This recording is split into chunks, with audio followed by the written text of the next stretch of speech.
வணக்கம். புதிய தலைமுறையின் புதிய விடியலில் பல்வேறு செய்திகளை பார்க்க இருக்கிறோம். முன்பாக தலைப்புச் செய்திகளை பார்க்கலாம்.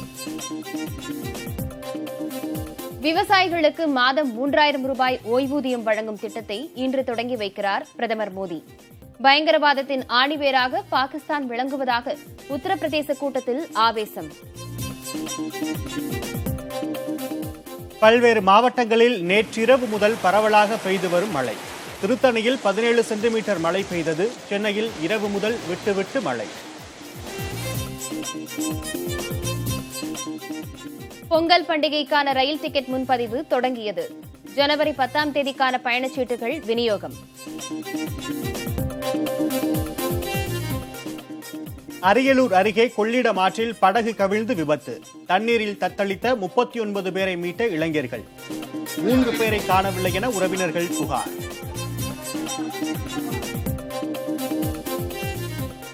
வருமான கணக்கு தாக்கல் தொடர்பாக வருமான வரித்துறை இனி நேரடியாக நோட்டீஸ் அனுப்பாது. 25 லட்சத்துக்கும் கீழான தொகைக்கு தீர்ப்பாய அனுமதி பெற்றே இனி வருமான வரித்துறை வழக்கு தொடர அனுமதி.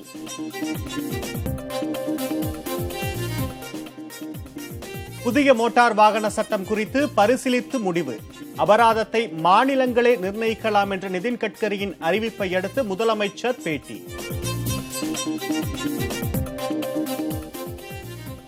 தமிழை பாதுகாக்க குழந்தைகளுக்கு தமிழில் பெயர் சூட்ட வேண்டும். சிவகாசியில் நடைபெற்ற திருமண விழாவில் திமுக தலைவர் ஸ்டாலின் பேச்சு. எதிரி நாட்டு பீரங்கியை தாக்கி அழிக்கும் திறன் கொண்ட ஏவுகணையை சோதித்தது இந்தியா. இலக்கை துல்லியமாக தாக்கி அழித்து ஏவுகணை சோதனை வெற்றி.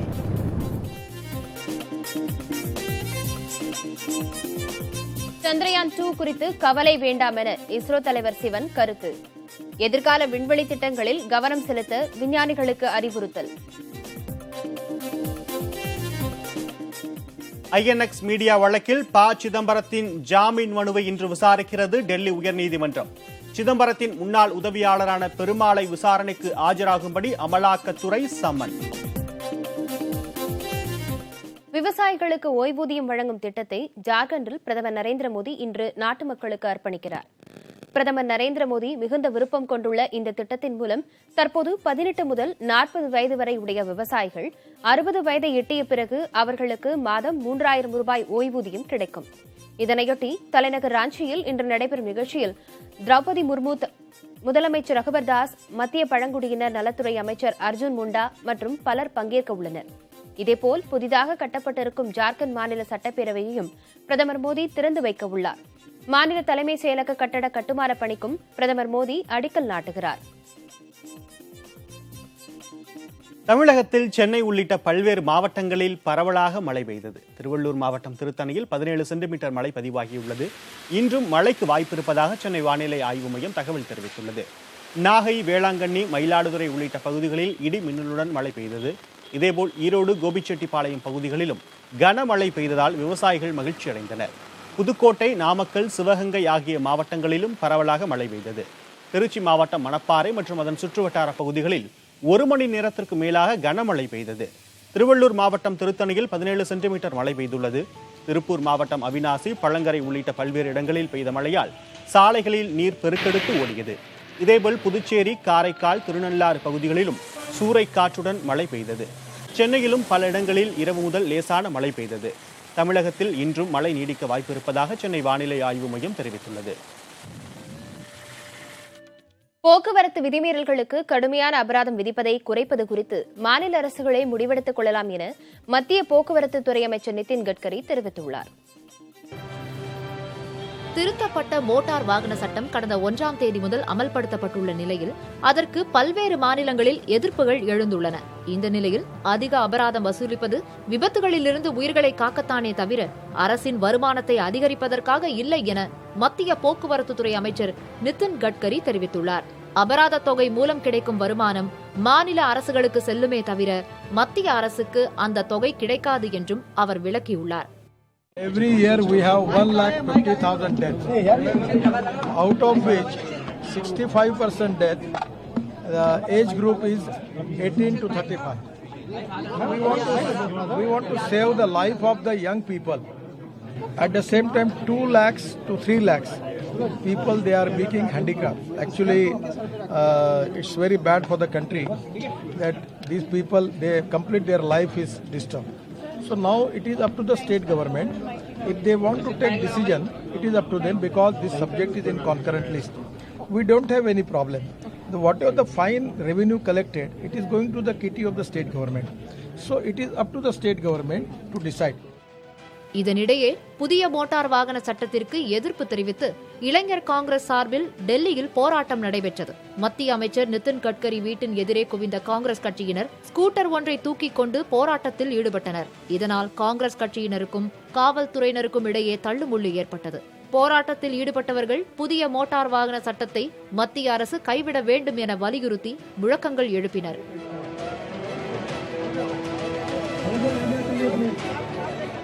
புதிய மோட்டார் வாகன சட்டப்படி ஹெல்மெட் அணியாமல் செல்வது உள்ளிட்ட வாகன ஓட்டிகள் இழைக்கும் சிறிய தவறுகளுக்கான அபராதம் 100 ரூபாயிலிருந்து 500 ரூபாயாக அதிகரிக்கப்பட்டுள்ளது.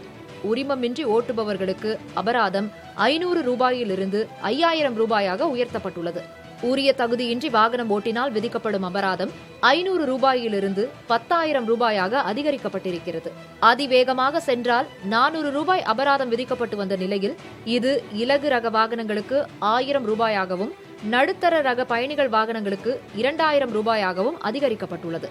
வாகனத்தை ஆபத்தான வகையில் ஓட்டினால் 2000 ரூபாய் அபராதம் விதிக்கப்பட்ட நிலையில் அது 5000 ரூபாயாக உயர்த்தப்பட்டிருக்கிறது. குடித்துவிட்டு வாகனம் ஓட்டினால் 2000 ரூபாய் அபராதம் கட்ட வேண்டியிருந்த நிலையில் அது 10,000 ரூபாயாக அதிகரிக்கப்பட்டுள்ளது. சீட் பெல்ட் அணியாமல் பயணித்தால் 100 ரூபாயிலிருந்து 1000 ரூபாயாக அபராதம் அதிகரிக்கப்பட்டுள்ளது.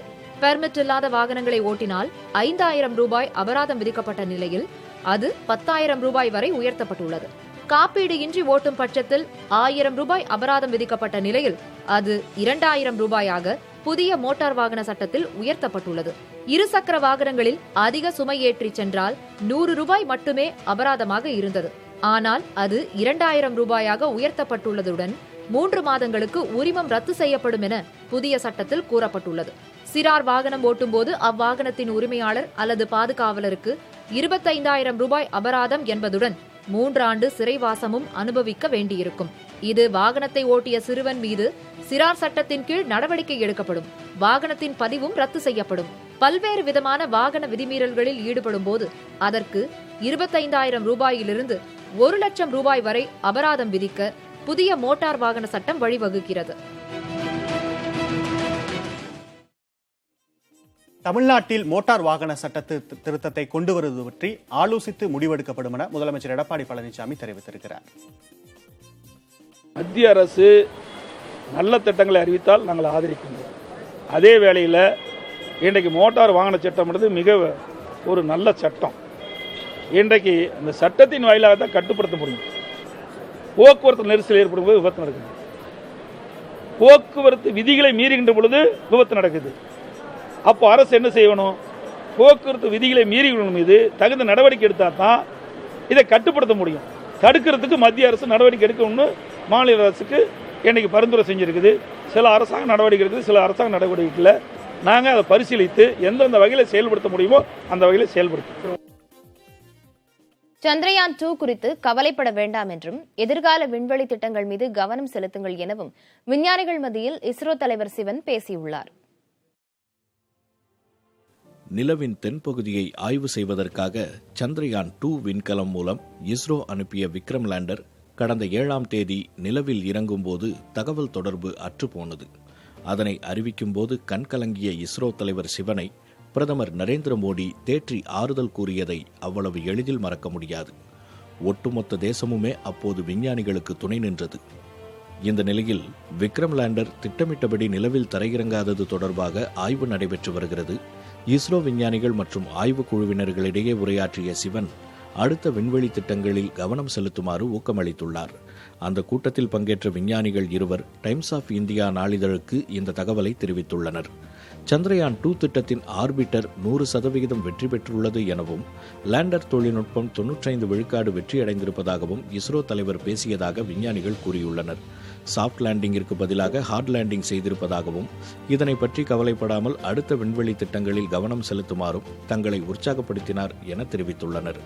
இதனிடையே நாசா விஞ்ஞானிகள் பெங்களூரு வந்து இஸ்ரோ தலைவர் சிவன் உள்ளிட்ட விஞ்ஞானிகளுடன் ஆலோசனை நடத்தியுள்ளனர். வரும் காலங்களில் சூரியனை ஆராயும் திட்டத்தில் இஸ்ரோவுடன் இணைந்து செயலாற்ற தயார் என நாசா ஏற்கனவே தெரிவித்திருந்த நிலையில் இந்த சந்திப்பு முக்கியத்துவம் வாய்ந்ததாக பார்க்கப்படுகிறது. விக்ரம் லேண்டரை தொடர்பு கொள்ள நாசாவின் உதவியை இஸ்ரோ நாடியதா என்ற கேள்வியும் எழுந்திருக்கிறது. ஆஸ்திரேலிய அருங்காட்சியகத்திலிருந்து மீட்கப்பட்ட நடராஜர் சிலை நாளை சென்னை கொண்டு வரப்படுகிறது. தற்போது டெல்லியில் உள்ள சிலையை பொன்மாணிக்கவேல் தலைமையிலான குழுவினர் நீதிமன்றத்தில் ஒப்படைக்க உள்ளனர். 37 ஆண்டுகளுக்கு முன்பு நெல்லை மாவட்டம் கல்லிடைக்குறிச்சி குலசேகரமுடையார் கோவிலிலிருந்து திருடப்பட்ட நடராஜர் சிலை ஆஸ்திரேலியாவில் உள்ள அருங்காட்சியகத்தில் இருப்பது தெரிய வந்தது. 700 ஆண்டுகள் தொன்மையான அந்த பஞ்சலோக நடராஜர் சிலையின் மதிப்பு 30 கோடி ரூபாய் ஆகும். உரிய ஆவணங்கள் மூலம் ஆஸ்திரேலிய அருங்காட்சியகத்தில் உள்ள சிலை குலசேகரமுடையார் கோவிலில் திருடப்பட்ட சிலைதான் என சிலை கடத்தல் வழக்குகளை விசாரித்து வரும் உயர்நீதிமன்ற சிறப்பு புலனாய்வு குழு உறுதி செய்தது. இந்நிலையில் இந்த சிலையை ஆஸ்திரேலிய அருங்காட்சியக பதிவாளர் மற்றும் பராமரிப்பாளரிடமிருந்து உயர்நீதிமன்ற புலனாய்வு குழு பெற்றுக்கொண்டது. திருநெல்வேலி மாவட்டம் கல்லிடைக்குறிச்சி குலசேகரமுடையார் கோயில் சிவன் நடராஜர் சிலை 37 வருடங்களுக்கு முன்பு களவாடப்பட்ட இந்த சிலை ஆஸ்திரேலியாவிற்கு சென்று அங்கிருந்து இங்கு மீட்டுக் கொள்ளப்பட்டு கொண்டு வரப்படுகிறது. இந்த சிலையை அந்த art gallery of South Australia அடிலைடில் இருக்கிறவங்க அதனுடைய பதிவாளர் ஜேன் ராபின்சன் அண்ட் அவங்களுடைய கியூரேட்டர் ஜேம்ஸ் பெனட் அவங்க 2 பேரும் இன்றைக்கி ஹேண்ட் ஓவர் பண்ணியிருக்கிறாங்க. அதை பண்ணி கொண்டு போகிறோம். புலன் விசாரணை பொருட்டு இந்த சிலையை கொண்டு போகிறோம். அங்கே கோர்ட்டில் போய் ப்ரொடியூஸ் பண்ணுவோம். இந்த சிலையை ஆஸ்திரேலியாவிலிருந்து டெல்லி எடுத்து வர தேவைப்படும் விமான செலவினை தமிழ்நாடு அரசு ஏற்றுக்கொள்ள மறுத்துவிட்டது. இதையடுத்து உயர்நீதிமன்ற சிறப்பு புலனாய்வு குழு கேட்டுக்கொண்டதன் பேரில் AJSA அருங்காட்சியகத்தின் பதிவாளர் ஜேன் ராபின்சன் ஏற்றுக்கொண்டார். இந்நிலையில் புலன் விசாரணையின் பேரில் மீட்கப்பட்டுள்ள சிலையை நீதிமன்றத்தில் ஒப்படைக்க உள்ளதாக அதிகாரிகள் தெரிவித்துள்ளனர். அடுத்த ஆண்டு பொங்கல் பண்டிகைக்கான ரயில் டிக்கெட் முன்பதிவுகள் காலை 8 மணிக்கு தொடங்கி வேகமாக நடைபெற்று வருகின்றன. தீபாவளி பண்டிகைக்கான ரயில் டிக்கெட் முன்பதிவுகள் ஏற்கனவே நிறைவடைந்துள்ளன. இதன் தொடர்ச்சியாக 2020ஆம் ஆண்டு பொங்கல் திருநாளுக்கான ரயில் டிக்கெட் முன்பதிவு இன்று காலை 8 மணிக்கு தொடங்கியது. ஜனவரி 10ஆம் தேதி பயணத்திற்கான முன்பதிவு தொடங்கியுள்ளது. ஜனவரி 11ஆம் தேதிக்கான முன்பதிவுகள் நாளையும், ஜனவரி 12ஆம் தேதிக்கான முன்பதிவுகள் நாளை மறுநாளும் தொடங்குகின்றன. ஜனவரி 13ஆம் தேதிக்கான முன்பதிவுகள் வரும் 15ஆம் தேதியும், ஜனவரி 14ஆம் தேதிக்கான முன்பதிவு வரும் 16ஆம் தேதியும் தொடங்குகின்றன. பொங்கல் பண்டிகையை கொண்டாடிவிட்டு மீண்டும் சென்னை உள்ளிட்ட நகரங்களுக்கு திரும்ப வசதியாக ஜனவரி 19ஆம் தேதிக்கான முன்பதிவு வரும் 21ஆம் தேதி தொடங்குகிறது. ஜனவரி 20ஆம் தேதிக்கான முன்பதிவு வரும் 22ஆம் தேதியன்று தொடங்கும். சென்னையில் எழும்பூர் உள்ளிட்ட ரயில் நிலையங்களில் உள்ள முன்பதிவு மையங்களில் ஏராளமானோர் முன்பதிவுக்காக திரண்டனர். மேலும் ஆன்லைன் மூலமும் வேகமாக டிக்கெட் முன்பதிவு நடைபெற்று வருகிறது. முன்பதிவு தொடங்கிய 5 நிமிடங்களில் நெல்லை, மதுரைக்கு செல்லும் ரயில்களில் முன்பதிவு முடிந்துவிட்டது. இதனால் பலர் காத்திருப்போர் பட்டியலில் உள்ளனர். தர்பார் திரைப்படம் பொங்கலுக்கு திரைக்கு வரும் என ரஜினிகாந்த் தெரிவித்துள்ளார். ரஜினிகாந்த் நடிப்பில் உருவாகி வரும் தர்பார் திரைப்படத்தின் செகண்ட் லுக் வெளியாகியுள்ளது. AR முருகதாஸ் இயக்கத்தில் காவல்துறை அதிகாரி மற்றும் சமூக சேவகர் என 2 தோற்றங்களில் ரஜினி நடிக்கும் இந்த படத்தின் படப்பிடிப்பு விறுவிறுப்பாக நடைபெற்று வருகிறது. படத்தின் ஃபர்ஸ்ட் லுக் ரசிகர்கள் மத்தியில் நல்ல வரவேற்பை பெற்ற நிலையில் ஓணம் பண்டிகையை ஒட்டி செகண்ட் லுக் வெளியிடுவதாக லைகா தயாரிப்பு நிறுவனம் ட்விட்டரில் பதிவிட்டுள்ளது. இந்த நிலையில் சென்னை விமான நிலையத்தில் செய்தியாளர்களின் கேள்விக்கு பதிலளித்த நடிகர் ரஜினிகாந்த் தர்பார் திரைப்படம் வரும் பொங்கலுக்கு திரைக்கு வரும் என்று தெரிவித்தார். ரசிகர்களுக்கு என்ன சொல்றது? படம் எப்ப ரிலீஸ் ஆகும்? பொங்கலுக்கு.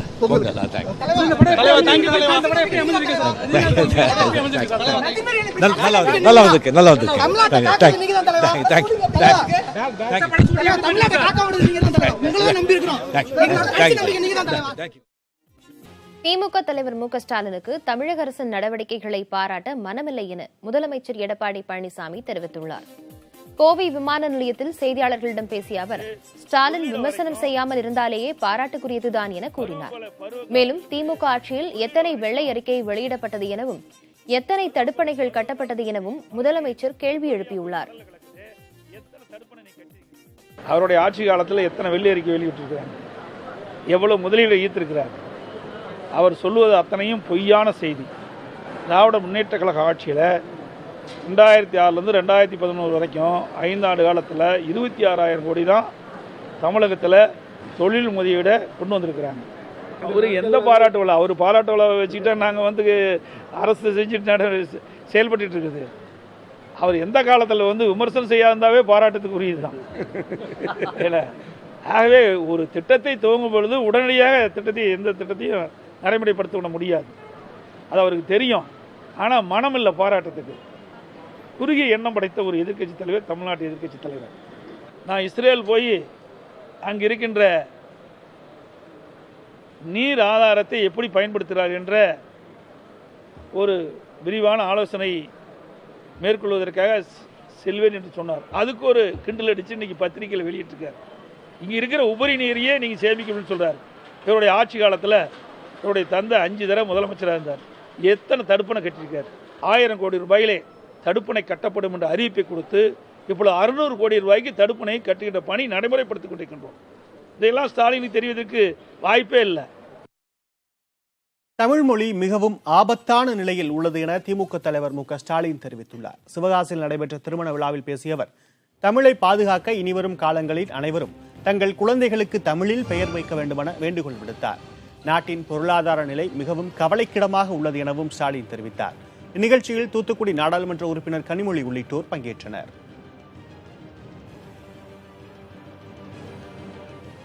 நீங்கள் செல்வங்களை பெற்றெடுக்கிற நேரத்தில் அந்த செல்வங்களுக்கு அழகான தமிழ் பெயர்களை சூட்டிட வேண்டும் என்று என்னுடைய அன்பான வேண்டுகோளை,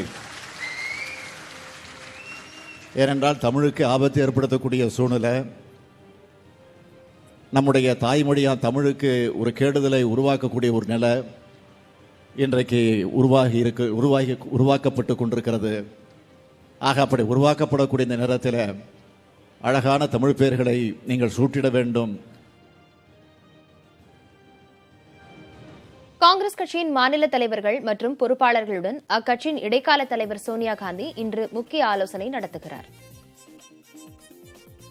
காங்கிரஸ் கட்சியின் இடைக்கால தலைவராக சோனியா காந்தி பொறுப்பேற்ற பிறகு முதன்முறையாக ஆலோசனைக் கூட்டம் டெல்லியில் நடைபெறவுள்ளது.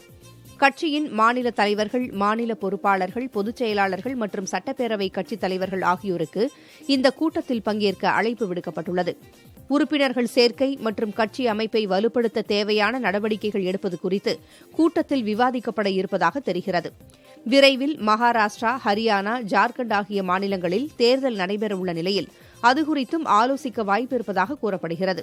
நாட்டின் தற்போதைய பொருளாதார நிலை பற்றியும் கூட்டத்தில் பேசப்பட இருப்பதாக தகவல் வெளியாகியுள்ளது.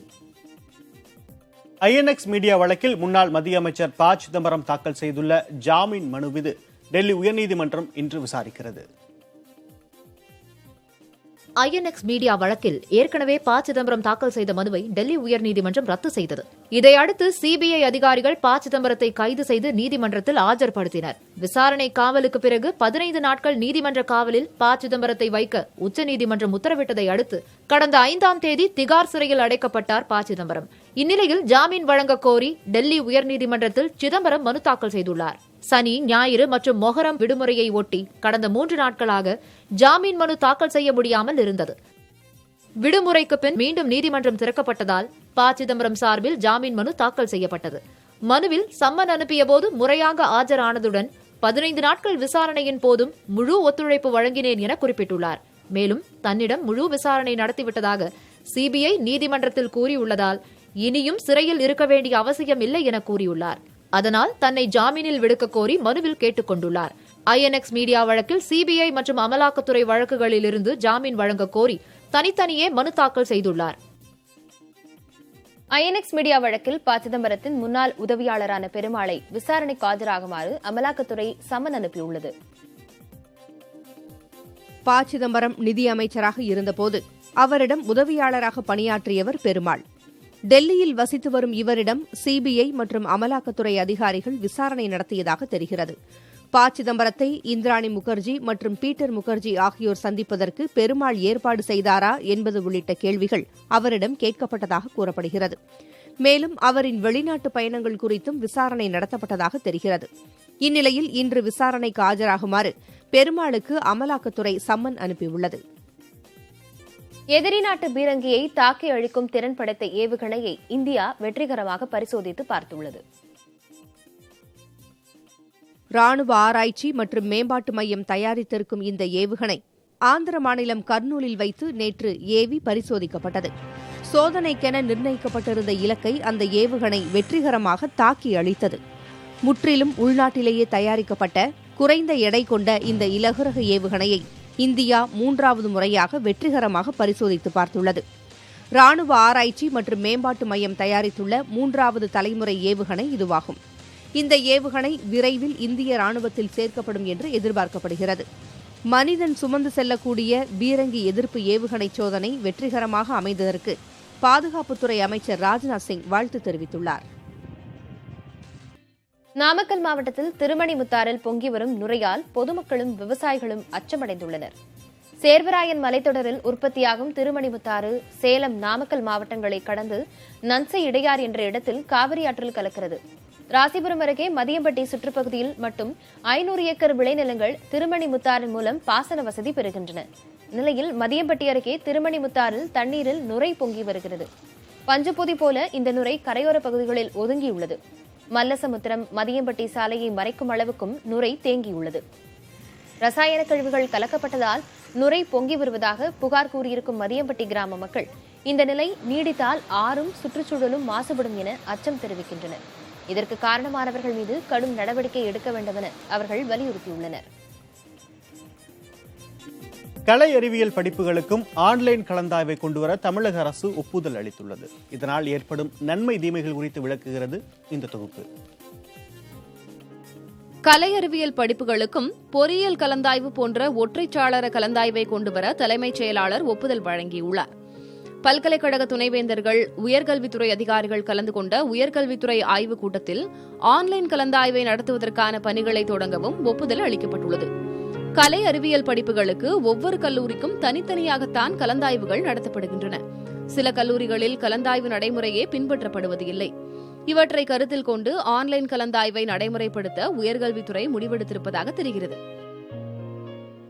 உதவி பெறும் கல்லூரிகள் சிலவற்றிலெல்லாம் ஒரு விண்ணப்பமானது 200 ரூபாய், 250 ரூபாய், 300 ரூபான்னு விற்கிறாங்க. சுயநிதி கல்லூரியில் இன்னும் அதிகமாக விற்கப்படுகிறது. அப்போ சாதாரண குடும்பத்தை சேர்ந்த பையன் எத்தனை விண்ணப்பத்தை போட்டு எத்தனை கல்லூரிக்கு விண்ணப்பமா? ஒரே நாளில் அவங்களுக்கு கவுன்சிலிங் வரும். எந்த கல்லூரிக்கு போவாங்க? ராணிமேரி கல்லூரிக்கு போவாங்களா, மாநில கல்லூரிக்கு போவாங்களா, இடஒதுக்கீடு பின்பற்றப்படுகிறதா என்பது கூட சுயநிதி கல்லூரிகளை பொறுத்தவரை தெரியாமல் கூட போகின்றது என்றெல்லாம் நாங்கள் வாதத்தை வச்சோம். எல்லாருடைய கருத்துக்களையும் கேட்டு அமல்படுத்தினால் ஒரு சீரான சரியான நடைமுறை உருவாவதற்கு வாய்ப்பு உண்டு. எனினும் கிராமப்புற மாணவர்களை பாதிக்காத வண்ணம் ஆன்லைன் கலந்தாய்வை நடத்திட வேண்டும் என்ற கோரிக்கையும் முன்வைக்கப்படுகிறது. இன்றைக்கு என்ன கட்டணம் வசூலிக்கப்படுகிறதோ அதே போல் அந்த ஆன்லைனில் வருகிற பொழுது ஆன்லைன் கட்டணமும் ஏழை எளிய நடுத்தர மாணவர்கள் பயன்பெறுகிற வகையிலே அந்த கட்டணத்தை அதே அளவிலே வைத்து மாணவர்கள் பயன்பெறுகிற வகையிலே செய்ய வேண்டும் என்பதை அரசு கல்லூரி ஆசிரியர் மன்றம் கூறிக்கொள்கிறது. ஆன்லைன் கலந்தாய்வு முறையால் சரியான கல்லூரிகளை தேர்வு செய்ய முடியாமல் போகும் சூழல் பொறியியல் ஆன்லைன் கலந்தாய்வில் இருப்பதாக குற்றம் சாட்டப்படுகிறது. அந்த நிலை கலை அறிவியல் படிப்புகளுக்கான கலந்தாய்விலும் வந்துவிடாமல் திட்டமிட வேண்டும் என கோரப்படுகிறது. ஆன்லைன் கலந்தாய்வு நடைமுறை இறுதி நிலையை அடைந்த பிறகு எப்போது நடைமுறைப்படுத்தப்படும் என தமிழக அரசு அறிவிக்கும் என்று எதிர்பார்க்கப்படுகிறது. புதிய தலைமுறைக்காக செய்தியாளர் குழுவுடன் அபிநயா. நெல்லை நகரில் வியாபாரிகள் கடைகளை அடைத்து போராட்டத்தில் ஈடுபட்டு வருகின்றனர். நெல்லை நகரில் நெல்லையப்பர் கோவில் அருகே இருக்கும் சுபாஷ் சந்திரபோஸ் சந்தையை மூடிவிட்டு அங்கு ஸ்மார்ட் சிட்டி திட்டத்தை செயல்படுத்த மாநகராட்சி அதிகாரிகள் நடவடிக்கை எடுத்து வருகின்றனர். இதனால் கடைகளை காலி செய்யுமாறு கூறியுள்ளனர். இதற்கு எதிர்ப்பு தெரிவித்து வியாபாரிகள் 300க்கும் மேற்பட்ட கடைகளை அடைத்து சந்தை வளாகத்தில் உண்ணாவிரத போராட்டத்தில் ஈடுபட்டுள்ளனர். கடைகளை காலி செய்ய உரிய அவகாசம் அளிக்கப்படவில்லை என கூறிய வியாபாரிகள் உரிய மாற்று இடம் ஒதுக்கப்படவில்லை என கூறியுள்ளனர். அதே சமயம் பொதுமக்கள் கூடும் இடத்தில் கடைகளை ஒதுக்க வேண்டும் என கோரிக்கை விடுத்துள்ளனர். தஞ்சை சிவகங்கை பூங்காவில் பிள்ளைகளைப் போல வளர்த்த மான்களை பெரிய மனமில்லாமல் தவிக்கின்றனர் பராமரிப்பாளர்கள். பில்லுகள்லாம் போடுவோம், எல்லாம் பாசமாக வளர்ப்போம், தண்ணியெல்லாம் வைப்போம், எங்கிட்டே வந்து நிற்கும், வந்து பாசமாக வளர்ப்போம், முட்டைக்கோசு போடுவோம், பில்லு போடுவோம், தீவனம் போடுவோம், வாழைப்பழம் போடுவோம், எல்லாம் போடுவோம். நல்லாவே நின்று எங்கிட்ட வந்து பின்னாலே நிற்கும். பையன் தூக்கிட்டு போயிட்டா பின்னாலே நிற்கும். இன்றைக்கி ஏற்றிக்கிட்டு வேலை அரைஞ்சும் போயிருக்காங்க. நல்லபடியாக இருக்குது. போயிருச்சுன்னு சொல்லி எங்களுக்கு வருத்தமாக இருக்குது. இது எங்களுக்கு வந்து கொஞ்சம் மன வருத்தமாக தான் இருக்குது. நம்ம தஞ்சை மாநகரத்தில் முக்கியமான சிவகங்கை பூங்காவில் வார சுற்றுலா பயணிகள் எல்லாத்துக்குமே இது வந்து ஒரு முக்கியமான ஒரு பார்வையான ஒரு இதாக இருந்தது. ஆர்வலர்களும் ரொம்ப ஆர்வமாக மான்களை வந்து பார்த்துக்கிட்டு இருந்தாங்க. இப்படி எங்களுக்கு கொஞ்சம் மன வருத்தமாக தான் இருக்குது. சிவகங்கை பூங்காவில் இருந்து மான்கள் கொண்டு செல்லப்பட்ட பிறகு அந்த பிரிவு துயரை எப்படி தாங்கப் போகிறோம் என்கிறார்கள் இவர்கள். புதிய தலைமுறைக்காக தஞ்சையில் இருந்து செய்தியாளர் காதர் உசேன். விவசாயிகளுக்கு ஓய்வூதியம் வழங்கும் மத்திய அரசின் திட்டத்தில் தமிழகத்திலிருந்து இதுவரை 38,000 பேர் சேர்ந்துள்ளது தெரியவந்துள்ளது. இந்த திட்டத்தை ஜார்க்கண்ட் மாநில தலைநகர் ராஞ்சியில் இன்று பிரதமர் மோடி தொடங்கி வைக்கிறார். இந்த திட்டத்தின்படி தற்போது 18 முதல் 40 வயது வரை உடைய விவசாயிகள் 60 வயதை எட்டிய பிறகு அவர்களுக்கு மாதம் 3,000 ரூபாய் ஓய்வூதியம் கிடைக்கும். அதன்படி 18 வயதுள்ள ஒரு விவசாயி மாதம் 55 ரூபாயும், 40 வயது அடைந்த ஒரு விவசாயம் மாதம் 200 ரூபாயும் செலுத்த வேண்டும். விவசாயிகள் அளிக்கும் தொகைக்கு இணையான தொகையை மத்திய அரசும் அளிக்கும். இவ்வாறு பணம் செலுத்தி வந்த விவசாயி 60 வயதை எட்டும்போது அவருக்கு மாதந்தோறும் 3,000 ரூபாய் ஓய்வூதியம் வழங்கப்படும். இந்த திட்டத்தில் தமிழகத்திலிருந்து இதுவரை 37,904 பேர் இணைந்துள்ளனர். இதில் 24,952 பேருக்கு அடையாள அட்டைகள் வழங்கப்பட்டுள்ளன. 5,179 பேர் 18 முதல் 25 வயதுடையவர்களாகவும், 11,777 விவசாயிகள் 26 முதல் 35 வயதுக்குட்பட்டவர்களாகவும், 7,996 விவசாயிகள் 36 வயது முதல் 40 வயதுக்குட்பட்டவர்களாகவும் உள்ளனர். இதில் 10,979 ஆண்களும் 13,973 பெண்களும் அடங்குவர். எஞ்சியவர்களுக்கு விரைவில் அடையாள அட்டை வழங்கப்படும் என அறிவிக்கப்பட்டுள்ளது. புதிய விவசாயிகளை சேர்க்க நடவடிக்கை எடுக்கப்பட்டு வருவதாகவும் கூறப்படுகிறது. குறிப்பாக புதுக்கோட்டை மாவட்டத்தில் அதிகபட்சமாக 4,953 விவசாயிகள் இந்த திட்டத்தில் இணைந்துள்ளனர். தொடரும் அண்மை செய்திகளுக்கு இணைந்திருங்கள் புதிய தலைமுறையுடன்.